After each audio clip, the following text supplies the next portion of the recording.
Notre-Dame de Paris, tout le monde connaît la cathédrale la plus célèbre de France, mais savez-vous qu'elle a failli disparaître plusieurs fois et elle a notamment été sauvée par Victor Hugo. Dans cet épisode, nous allons partir à la découverte de l'histoire de Notre-Dame de Paris, de sa construction au Moyen-Âge, des moments où elle a failli disparaître et de pourquoi elle est devenue l'un des symboles les plus puissants de la France. Je te laisse mettre ton plus beau like pour soutenir cette chaîne et son contenu, et on démarre tout de suite. Tout commence au XIIe siècle. À cette époque, Paris grandit rapidement. L'évêque de la ville, Maurice de Sully, souhaite construire une cathédrale capable de représenter la puissance religieuse et politique de la capitale. La construction commence en 1163. Selon la tradition, la première pierre est posée en présence du roi Louis VII de France.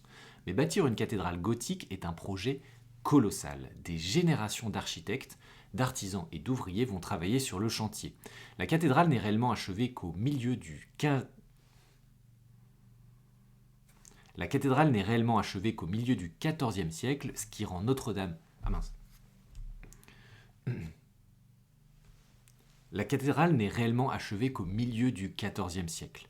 La particularité de Notre-Dame, c'est son architecture gothique. Ses arcs-boutants permettent d'élever les murs très hauts, ses immenses rosaces laissent entrer la lumière et ses tours dominent l'île de la Cité. Mais l'histoire de la cathédrale ne s'arrête pas à sa construction, car pendant la Révolution française, elle est gravement endommagée.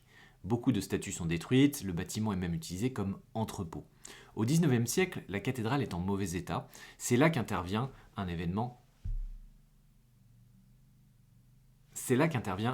inattendu. En 1831, Victor Hugo publie le roman Notre-Dame de Paris. Le succès est immense, le livre attire l'attention sur l'état du monument et déclenche un grand mouvement pour sa restauration. L'architecte Eugène Viollet-le-Duc dirige alors une restauration majeure qui redonne à la cathédrale une grande partie de son apparence actuelle, dont la célèbre flèche. Notre-Dame devient peu à peu un symbole national, elle accueille des événements historiques majeurs comme le sacre de Napoléon Bonaparte en 1804. Et pendant des siècles, elle domine le cœur de Paris.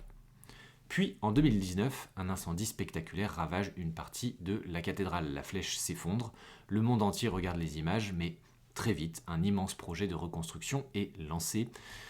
Parce que Notre-Dame n'est pas seulement un monument, c'est un témoin de l'histoire, une œuvre collective construite sur plusieurs siècles et capable de survivre à toutes les épreuves.